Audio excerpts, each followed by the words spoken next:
Hello students, आज मैं आपके लिए लेकर आया हूँ नरेशन की क्लास नंबर 4, जिसमें हम करेंगे interrogative type sentences. Interrogative type sentence वो होते हैं जो किसी हेल्पिंग वर्ब या क्वेश्चन वर्ड से स्टार्ट होते हैं। इनको हम दो कैटेगरी में बांट सकते हैं। पहली कैटेगरी कौन सी, पहली टाइप कौन सी, यस नो टाइप क्वेश्चन। दूसरी WH question. Yes no type question कौन से होते हैं, जिसका आंसर, ऐसे क्वेश्चन जिसका आंसर यस या नो में से हम देकर हम काम चला सकते हैं। लेकिन WH क्वेश्चन कौन से, जिसका आंसर हम यस या नो में नहीं दे सकते। ठीक है, यहाँ पर एक जैसे सेंटेंस दिया गया है, इज टी रेडी, पूछा है क्या चाय तैयार है, तो आप चाहें तो यस में आंसर दे सकते हैं, चाहे तो नो में आंसर दे सकते हैं। तो कैसे हम आंसर दे सकते हैं, इज टी रेडी, क्या चाय तैयार है, यस टी इज रेडी, तो आप बोल सकते हैं हाँ चाय तैयार है। या खाली यस बोल सकते हैं, is T ready, yes is T ready, आप नो बोल सकते हैं तैयार नहीं है तो। ठीक है, तो इसका आंसर हम यस या नो में दे सकते हैं। क्या हम इनका आंसर भी यस नो में दे सकते हैं, जरा देखते हैं। She said why were you late, उसने पूछा तुम लेट क्यों थे। ठीक, तो उसका कारण हमने बताना पड़ेगा। यस नो में हमारा आंसर जो है वो नहीं बनता। अब देख लें आप, इस प्रकार से आंसर देकर देखें यस या नो में। Why were you late, no. Why were you late, yes. क्या आंसर सही बना, बिल्कुल भी नहीं। तो हमें पता चल गया कि यस नो टाइप जो क्वेश्चन होते हैं उनमें केवल यस नो से काम चल सकता है। लेकिन WH क्वेश्चन जो होते हैं उनमें हम यस नो से काम नहीं चला सकते। हमें पूरे डिटेल से बताना पड़ेगा। जैसे भाई है तो हमें कारण बताना पड़ेगा क्यों लेट थे। ठीक है, चलो ये तो था सामान्य सी जानकारी। अब हम डायरेक्ट से इनडायरेक्ट में हम चेंज करेंगे तो कुछ नियम जो है वो हमें फॉलो करने पड़ेंगे। तो किस प्रकार के जो नियम है वो हमें डायरेक्ट से इनडायरेक्ट में फॉलो करने हैं, देखते हैं। रूल नंबर 1, सैड या सैड टू को आस्ट बदलते हैं। जैसे पिछले जो सेंटेंस हमने किए थे, पिछली वीडियो जो हमने की थी, पहले जो 3 वीडियो हैं वो, उसमें हमने सिंपल सेंटेंसेस किए थे। सिंपल सेंटेंस वो होते हैं जिसमें हेल्पिंग वर्ब सब्जेक्ट से, सब्जेक्ट के बाद में आती है, सिंपल सेंटेंस हो जाएगा। जब हेल्पिंग वर्ब सब्जेक्ट से पहले आएगी तो वो इंटेरोगेटिव टाइप सेंटेंसेस हो जाएंगे। तो सिंपल सेंटेंस एक बार देख लेते हैं, सिंपल सेंटेंस कैसे होते हैं और उसको इंटेरोगेटिव में कैसे चेंज किया जाता है। कोई भी एग्जाम्पल आप ले सकते हैं। जैसे यहाँ पर एग्जाम्पल है, he is writing a book। is he writing a book, देखो इसकी हिंदी क्या बने, he is writing a book, वह एक किताब लिख रहा है। लेकिन यदि हम ये जो हेल्पिंग वर्ब है हमारी, इसको हम सब्जेक्ट से पहले लेकर आते हैं तो क्या हिंदी बनती, देखो जरा, is he writing a book। अब क्या बने, अब जरा हिंदी बना कर देखें। He is writing a book, वह हिंदी इसकी क्या बनेगी, he is writing a book, वह किताब लिख रहा है। अब हेल्पिंग वर्ब आगे आने से क्या बन गया, वो ये क्वेश्चन बन गया। कैसा क्वेश्चन बन गया, is he writing a book, क्या वह एक किताब लिख रहा है। ठीक है, तो आप समझ गए कि हेल्पिंग वर्ब जो है जब सब्जेक्ट से पहले आती है तो हमारा सेंटेंस सिंपल नहीं रहता, कैसा बन जाता है, इंटेरोगेटिव टाइप सेंटेंस बन जाता है। तो इसी टाइप के जो सेंटेंस है आज हम करेंगे। सैड या सैड टू को आस्ट बदलते हैं। पहला रूल आपको याद रखना है, जब भी सेंटेंस के अंदर रिपोर्टिंग वर्ब के अंदर क्या हो, सैड हो या सैड टू हो, सैड आए या सैड टू आए, उसको किससे बदलेंगे, हम आस्ट में बदलेंगे। ठीक है। रूल नंबर 2, इनडायरेक्ट स्पीच में क्वेश्चन मार्क को हटाकर फुल स्टॉप लगाते हैं। देखिए ये जो डायरेक्ट जो हमारा जो सेंटेंस होता है, डायरेक्ट स्पीच का जो सेंटेंस होता है उसके अंत में क्या आएगा, क्वेश्चन मार्क आता है। देखो यहाँ पर सभी सेंटेंस के अंत में क्या है, क्वेश्चन मार्क आया है। जब हम इसको सिंपल बनाएंगे तो क्या हो जाता है, सिंपल बनने के बाद फुल स्टॉप लग जाता है, ये क्वेश्चन मार्क जो है वो हट जाता है। तो इंडायरेक्ट स्पीच में उन्हें क्या करना है, क्वेश्चन मार्क को हटाकर क्या लगाना है, हमने फुल स्टॉप लगाना है। रूल नंबर 3, डायरेक्ट स्पीच में हेल्पिंग वर्ब सब्जेक्ट से पहले आती है। ये देखा था हमने, डायरेक्ट स्पीच का हमारा सेंटेंस कैसा होगा, ऐसे सिंपल सेंटेंस होगा, इसमें हेल्पिंग वर्ब कहाँ आएगी, सब्जेक्ट के बाद आएगी। लेकिन इनडायरेक्ट स्पीच में क्या होता है, इनडायरेक्ट स्पीच में देखो एक बार फिर देखो, यहाँ पर डायरेक्ट स्पीच में हेल्पिंग वर्ब सब्जेक्ट से पहले आती है। देखो हम सिंपल सेंटेंस में तो ऐसे आ गया, अब हम इंटेरोगेटिव टाइप कर रहे हैं तो ये हमारे सेंटेंस में हेल्पिंग वर्ब कहाँ आ गई, सब्जेक्ट से पहले आ गई। ठीक है, चलो डायरेक्ट स्पीच में हेल्पिंग वर्ब सब्जेक्ट से पहले आती है, लेकिन इनडायरेक्ट स्पीच में हेल्पिंग वर्ब सब्जेक्ट के बाद आती है। ये इस टाइप का हम सेंटेंस कर रहे हैं तो हमने सिंपल बनाने के लिए क्या करेंगे, हेल्पिंग वर्ब को सब्जेक्ट के बाद लगाएंगे। ठीक है। रूल नंबर 4, हेल्पिंग वर्ब से शुरू होने वाले वाक्यों में रिपोर्टिंग वर्ब और रिपोर्टेड स्पीच को इफ या वेदर से जोड़ते हैं। देखिए पिछले जो सेंटेंस थे, सिंपल जो सेंटेंस थे वो हमने किए थे, उसमें रिपोर्टिंग वर्ब वाला ये जो पार्ट है या रिपोर्ट स्पीच का ये पार्ट है, दोनों क्या किया हमने, उनको दोनों को जोड़ने के लिए दैट लगाया था। लेकिन जब हमारा सेंटेंस इंटरोगेटिव टाइप होगा तो उसमें हमने रिपोर्टिंग वर्ब रिपोर्टेड स्पीच को इफ या वेदर से जोड़ना है। ठीक है। रूल नंबर 5, क्वेश्चन वर्ड से शुरू होने वाले वाक्यों में रिपोर्टिंग वर्ब और रिपोर्टेड स्पीच को क्वेश्चन वर्ड से जोड़ते हैं, उसी क्वेश्चन वर्ड से जोड़ते हैं जिससे वाक्य शुरू हुआ है। इसका मतलब आप समझे, देखिए यहाँ पर क्या था, ये हेल्पिंग वर्ब से शुरू होने वाले सेंटेंस हैं, ये हेल्पिंग वर्ब है, लेकिन ये जो वाई है, व्हाट है, व्हेन है, हाउ है या वेयर है, ये कैसे वर्ड हैं, WH फैमिली के वर्ड हैं। जब कोई भी सेंटेंस हमारा WH फैमिली के वर्ड से स्टार्ट होगा तो जब उसमें हम रिपोर्टिंग वर्ब और रिपोर्टेड स्पीच को किससे जोड़ेंगे, उसी क्वेश्चन वर्ड से जोड़ेंगे जिससे हमारा सेंटेंस स्टार्ट हुआ है। ये वाई से स्टार्ट हुआ तो हम दोनों को जोड़ने के लिए वाई का ही प्रयोग करेंगे, ये व्हाट से स्टार्ट हुआ तो दोनों को जोड़ने के लिए व्हाट ही लगाएंगे, ये व्हेन से स्टार्ट हुआ है तो रिपोर्टिंग वर्ब रिपोर्टेड स्पीच को व्हेन से ही जोड़ेंगे, ये हाउ से स्टार्ट है तो रिपोर्टिंग वर्ब रिपोर्टेड स्पीच को हाउ से ही जोड़ेंगे। इस प्रकार आपने क्या देखा कि क्वेश्चन वर्ड से शुरू होने वाले वाक्यों में रिपोर्टिंग वर्ब और रिपोर्टेड स्पीच को उसी क्वेश्चन वर्ड से जोड़ते हैं जिससे सेंटेंस हमारा शुरू हुआ है। ठीक है, मुझे उम्मीद है कि ये सारे रूल आपको क्लियर हो गए होंगे। अब हम इन्हीं रूल की सहायता से इस सेंटेंस को करते हैं, लेकिन इसके अलावा 3 जो बेसिक रूल हैं जो हम पहले डिस्कस कर चुके हैं, मैं आपको एक बार थोड़े से क्विक रिवीजन के लिए यहाँ पर लिख देता हूँ कि कौन कौन से 3 जो है ना बेसिक रूल जो हम वो डिस्कस कर चुके हैं। रूल नंबर 1 क्या है, SON बाई 1 2 3, पहला रूल ये था। दूसरा रूल क्या था, नज़दीकी को दूरी में बदलना, नज़दीकी को दूरी में बदलना, ठीक है, या दूरी में दिखाना। नज़दीकी दिखाने वाले जो वर्ड हैं उनको हमने किस में बदलना है, दूरी दिखाने वाले शब्दों में। तीसरा रूल क्या था, टेंस बदलने वाला, ठीक है, टेंस से बदलना। अब ये तीनों ही जो रूल हैं बड़े ही महत्वपूर्ण हैं क्योंकि बेसिक रूल हैं। नरेशन में पूरी नरेशन के दौरान आपको ये जो तीनों रूल हैं वो आपको लगाने पड़ेंगे। ठीक है, बाई चांस हो सकता है कि ये मान लें नज़दीकी को दिखाने वाला शब्द ना मिले, मान लीजिए सेंटेंस के अंदर हम देखते हैं यहाँ पर क्या है, नज़दीकी को दिखाने वाला जो शब्द कोई नहीं है, तो ये एक आध रूल, ये रूल अल्टरनेट में हो सकता है, बाकी तो ये रूल भी लगेगा और टेंस बदलने वाला भी लगेगा। ये इसके लिए हमने एक और टाइप की थी सिंपल सेंटेंस के अंदर जिसमें टेंस नहीं बदलता, वो अपने आप में एक अलग टाइप है, उसमें तो टेंस बदलता ही नहीं। ठीक है, उसके लिए अलग रूल है, वो मैंने पिछली वीडियो है वो आप देखिए, उसमें सारी बातें बताई गई हैं कैसे टेंस नहीं बदलता। लेकिन अब हम जो बाकी जो टाइप करेंगे उन सभी में क्या है, वो टेंस बदलना, नज़दीकी को दूरी बदलना और SON बाई 1 2 3 वाला जो नियम है वो लगते रहेंगे। ठीक है, अब सेंटेंस करके देखते हैं। She asked me will you land me this. अब हमने यहाँ आगे बढ़ते जाएंगे, एक एक वर्ड से आगे बढ़ेंगे। सी, अब यहाँ पर देखें आस्क्ड आया है, यह बात की थी हमने सैड या सैड टू को आस्क्ड बदलते हैं, लेकिन जब आस्क्ड ही दिया हुआ हो हमारे डायरेक्ट स्पीच के अंदर तो हमने इसको विपरीत नहीं करना, विपरीत का मतलब रिवर्ट नहीं चलना, हमने भी आस्क्ड हमने सैड टू या सैड में नहीं बदलना, ऐसी गलती ना करें। तो आस्क्ड दिया हुआ है तो उसको आस्क्ड को वैसा का वैसा ही लिखें, तो सी आस्क्ड मी। अब आप ये देखें कि ये जो वर्ड आया है ये हेल्पिंग वर्ब है, और हेल्पिंग वर्ब से जब हमारा सेंटेंस स्टार्ट होता है तो उसमें हम रिपोर्टिंग वर्ब और रिपोर्टेड स्पीच को किससे जोड़ेंगे, रिपोर्टिंग वर्ब और रिपोर्टेड स्पीच को किससे जोड़ेंगे, हम इफ़ या वेदर से जोड़ेंगे। ठीक है, कब, जब हमारा सेंटेंस किससे स्टार्ट होगा, हेल्पिंग वर्ब से। ठीक है, तो आप यहाँ पर क्या लगाएंगे, इफ़ लगा दें या वेदर लगा दें। ठीक है, अब यहाँ पर आते हैं, यू कौन सा पर्सन है, सेकेंड पर्सन है। सेकेंड पर्सन को किसके अनुसार बदलते हैं, ऑब्जेक्ट के अनुसार। ऑब्जेक्ट हमारा क्या है, मी है। ठीक है, जब आपको ऐसे चेंज करना नहीं आता तो आप इसके तीनों पार्ट लिख लें, यू के आप क्या लिखें, ऐसे ही तीनों पार्ट लिख लें, जो भी यहाँ पर वर्ड दिया गया, जो भी यहाँ पर प्रोनाउन दिया गया उसके तीनों पार्ट लिख लें, यू, यूअर, यू, अपने ऐसे लिख लिया। अब बदलना किसके अनुसार है, मी के अनुसार, तो हम इसके भी तीनों लिख लेते हैं, आई, माई और मी। अब हमारे पास क्या था, यू था, ये स्टार्टिंग में आए, फर्स्ट जो है ये सेकंड प्लेस है इसका, ये थर्ड प्लेस है।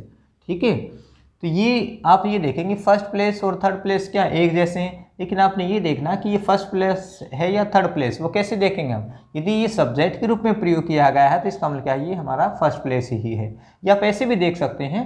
ठीक है, ऑब्जेक्ट के रूप में तो थर्ड प्लेस हो जाएगा, सब्जेक्ट के रूप में तो ये फर्स्ट प्लेस मानेंगे यू को। तो सब्जेक्ट या ऑब्जेक्ट का अगर आपको डाउट रहता है तो आप ये देख लें कि यदि यू सबसे पहले मतलब स्टार्टिंग वाले पोर्शन में है, मतलब हेल्प वर्ब से पहले है, तो आप इसको क्या मानेंगे, इसको सब्जेक्ट मानेंगे। बाद में दिया गया है, लास्ट में है, ठीक है, तो हम इसको क्या मानेंगे, थर्ड वाला मानेंगे। तो ये स्टार्टिंग ही मानेंगे इसके हम।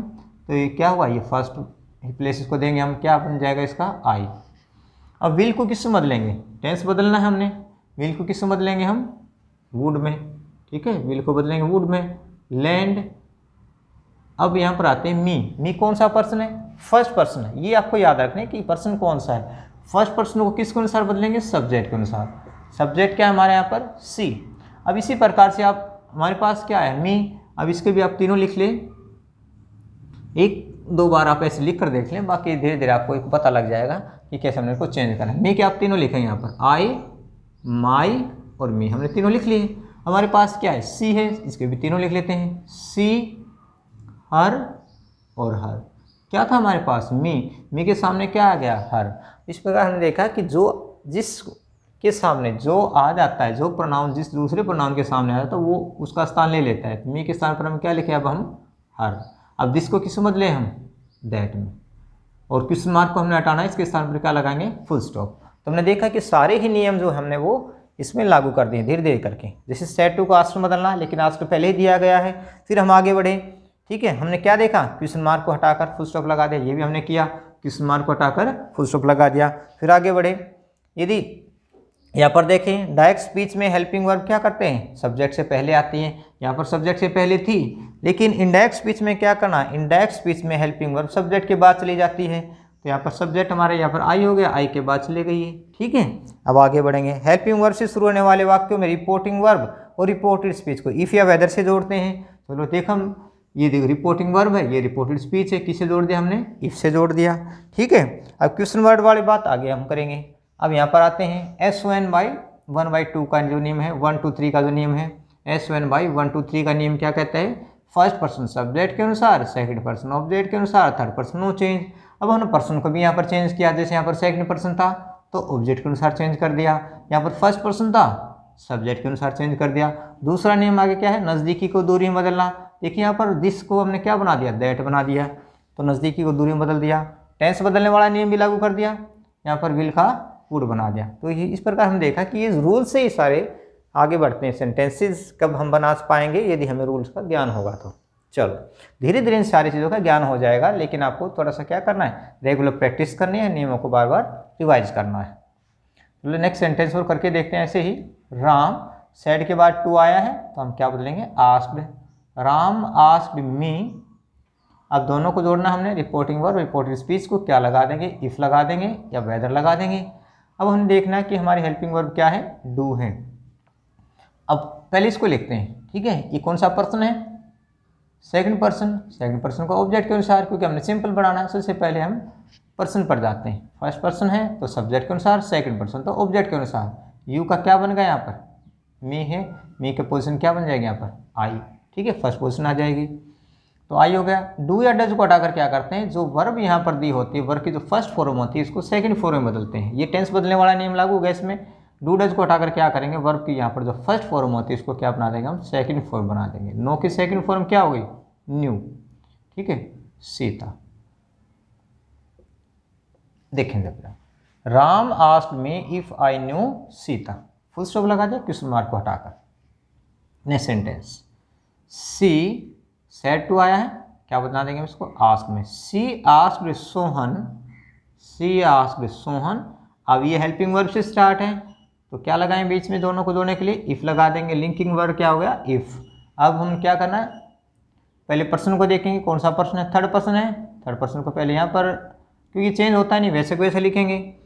सेकंड पर्सन था, हमने चेंज किया था, ऑब्जेक्ट के अनुसार आई बन गया था, ठीक है, लेकिन थर्ड पर्सन नो चेंज होता है। अब हम आगे बढ़ेंगे, हेल्पिंग वर्ब को देखेंगे। डू या डज को हम क्या करते हैं, डू या डज को हटाना है। जैसे हमने यहाँ पर डू को हटाया था ना, डू को हटाकर वर्ब की जो फर्स्ट फॉर्म थी सेकंड बनाई थी, ये रूल इसमें भी है। डू या डज को हटाकर क्या करेंगे, वर्ब की जो फर्स्ट फॉर्म होती है, मेन वर्ब जो होती है, उसको हमने क्या बना देंगे, हम सेकंड फॉर्म में इसको बदल देंगे। तो गो की सेकंड फॉर्म क्या हो गई, went to school daily, full stop. Next sentence, Suresh said did you see the Taj Raju. अब हम यहाँ पर देखते हैं, सब्जेक्ट हमारा यहाँ पर कहने वाला कौन है, सुरेश है। रिपोर्टिंग वर्ब का सब्जेक्ट क्या है, सुरेश। अब इसका ऑब्जेक्ट कहाँ है, ऑब्जेक्ट कहाँ गया, देखो यहाँ पर ऑब्जेक्ट कहाँ गया, ये कैसे मैं पता चला कि ये राजू ऑब्जेक्ट है। देखिए जब भी रिपोर्टेड स्पीच के अंदर कोमा लगा होता है, उसके बाद कोई नाउन या प्रोनाउन लिखा होता है, तो आप समझ जाएंगे कि ये इस रिपोर्टेड स्पीच का पार्ट नहीं है। ये किसका पार्ट है, रिपोर्टिंग वर्ब का पार्ट है। तो रिपोर्टिंग वर्ब का जो पार्ट यहाँ से अलग हो गया या इस रिपोर्टेड स्पीच के अंदर आ गया, तो हम इसको वापस लेकर आएंगे। ठीक है, अब हम सेड को किस में बदलेंगे, आस्क्ड में। सुरेश आस्क्ड, अब इसको वापस लेकर आए तो यहाँ पर लिखना हमने, या पीछे नहीं छोड़ना है इसको। ठीक है, Suresh asked Raju if, you को बदलो सेकंड पर्सन, ऑब्जेक्ट के अनुसार ऑब्जेक्ट हमारा राजू है, तो क्या बन जाएगा इसका, ही। अब डिड को हटाकर हम क्या करेंगे, डिड को हटाकर हेड प्लस वर्ब की थर्ड फॉर्म लगाते हैं। ये टेंस बदलने के नियम है। तो डिड को हटाया हमने, लगा दिया हेड, और थर्ड फॉर्म किसकी बनाएंगे, जहाँ पर जो वर्ब की फर्स्ट फॉर्म दी गई है, डिड के बाद फर्स्ट फॉर्म लगती है, इसकी थर्ड फॉर्म क्या बन जाएगी, seen. He had seen the Taj, full stop, क्योंकि राजू तो यहाँ कहाँ गया, अपनी जगह पर आ गया। ठीक है, चलो। He said to me, next sentence में देखो कैसे चेंज करेंगे। ही सेड टू को बदला दिया asked, he asked me if, helping verb है इसलिए लगा दिया। यू कौन सा पर्सन, सेकंड पर्सन, ऑब्जेक्ट के अनुसार पोजीशन कौन सी, फर्स्ट है, तो इसकी फर्स्ट पोजीशन बना देंगे। मी का क्या बन गया, आई। ठीक है, हैज को किस में बदलते हैं, हेड में। थर्ड फॉर्म आती है हैज के बाद, हेड के बाद भी थर्ड फॉर्म आती है, इसका मतलब ठीक है, वैसे के वैसा हम लिख देंगे हर्ड। अब दिस को किस में बदलेंगे, दैट में। जो भी वर्ड बदला जाएगा वो हमें बदलना है, ध्यान रखना, प्रत्येक वर्ड पर हमें ध्यान रखना क्या वो चेंज करने वाला है, चेंज होने वाला है या नहीं होने वाला है। क्या हमारे इन रूल में से कोई वर्ड आता है या नहीं आता, नहीं आता तो हम आगे बढ़ते जाएंगे। यदि इनमें से कोई है तो उसको हम चेंज करते जाएंगे। जैसे यहाँ पर क्या था, दिस, ये कौन सा नियम है, नज़दीकी को दूरी में बदलना। कोई भी चीज़ नज़दीक है उसको दूरी में कैसे दिखाएंगे, दिस का हम क्या बना देंगे, दैट, हेयर को देयर में, एगो को बिफोर में, नाउ को देन में। इस प्रकार आप रूल को याद रखें। तो दिस का क्या बन गया, दैट। स्टोरी वैसे के वैसे, फुल स्टॉप लग गया। चलो अगला सेंटेंस, सी सेड टू को बना दिया आस्क्ड, सी आस्क्ड राम। अब हमने देखना है कि हमारा सेंटेंस किससे स्टार्ट हो रहा है, वाई से, और वाई क्या है, क्वेश्चन वर्ड है। जब भी सेंटेंस हमारा किसी क्वेश्चन वर्ड से स्टार्ट होगा तो हमने इनके बीच में, मतलब जैसे यहाँ पर इफ़ लगाया था या वेदर लगाएंगे, तो उसमें हम इफ़ या वेदर नहीं लगाएंगे, उसी वर्ड को वैसा का वैसा चिपका देंगे।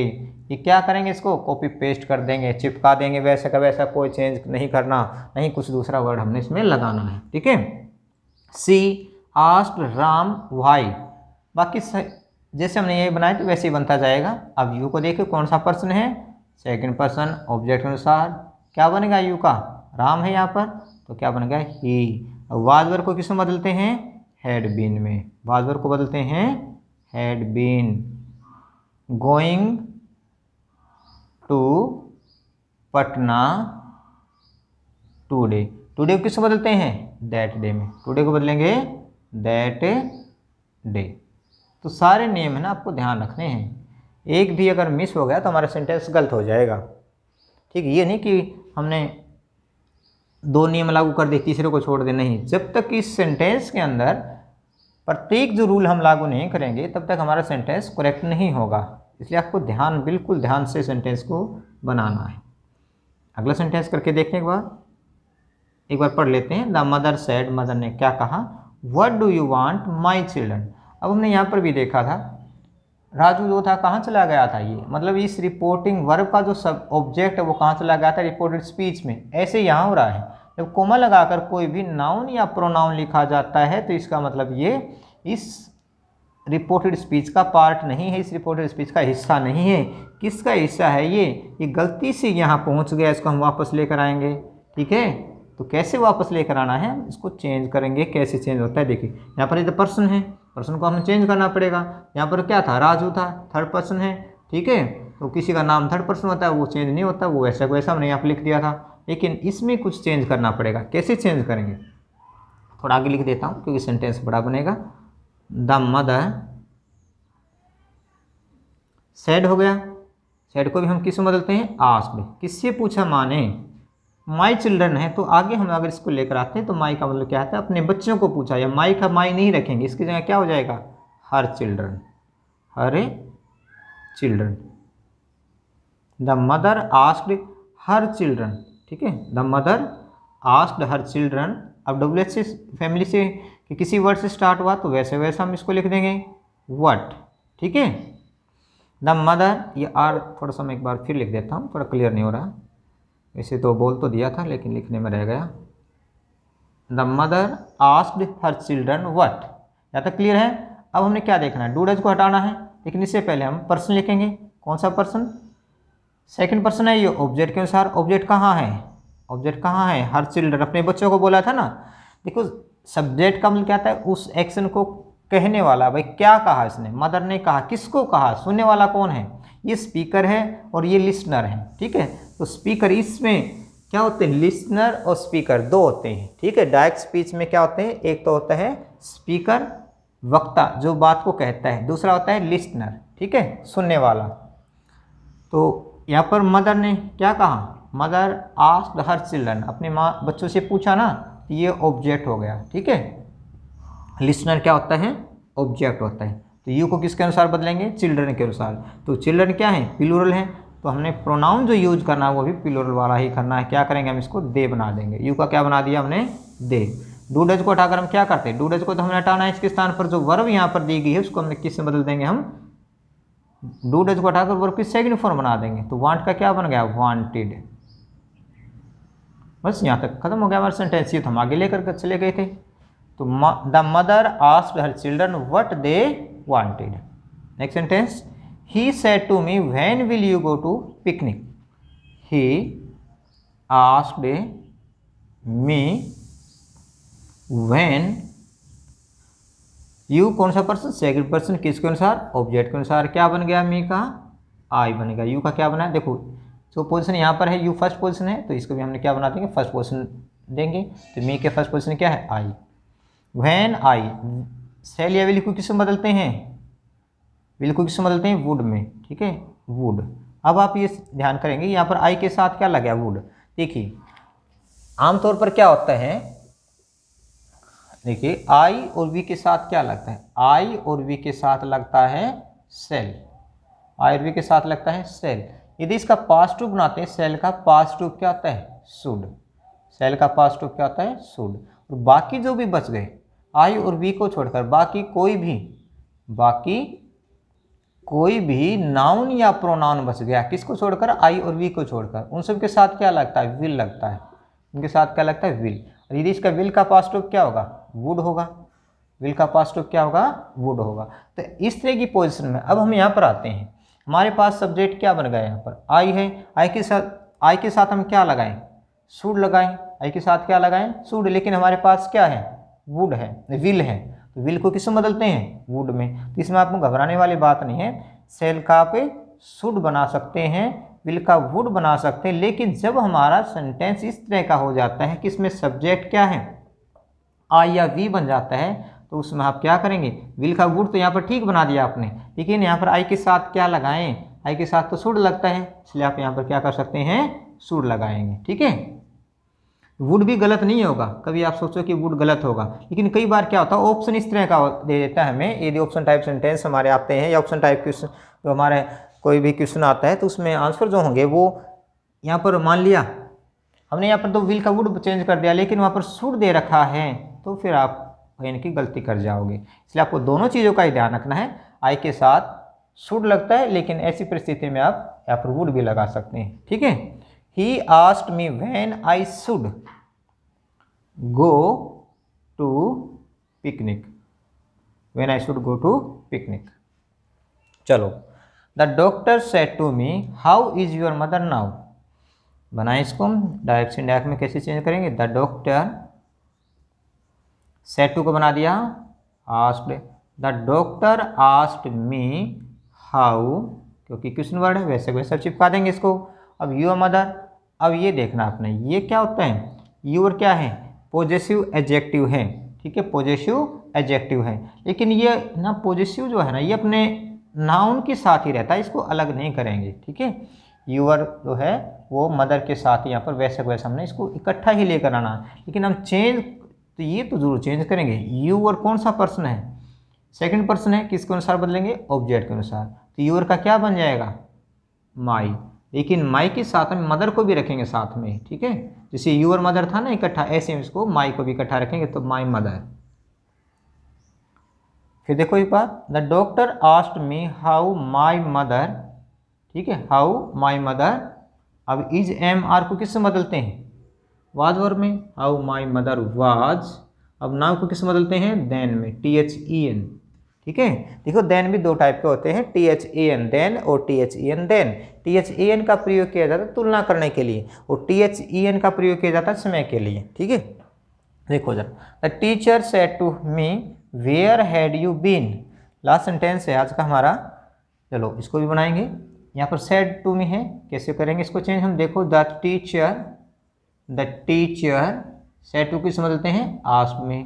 The teacher asked me where, the teacher asked me where, you कौन सा पर्सन, सेकंड पर्सन, किसके अनुसार, ऑब्जेक्ट के अनुसार। ऑब्जेक्ट क्या है, मी, क्या बन गया इसका, आई, वेयर आई।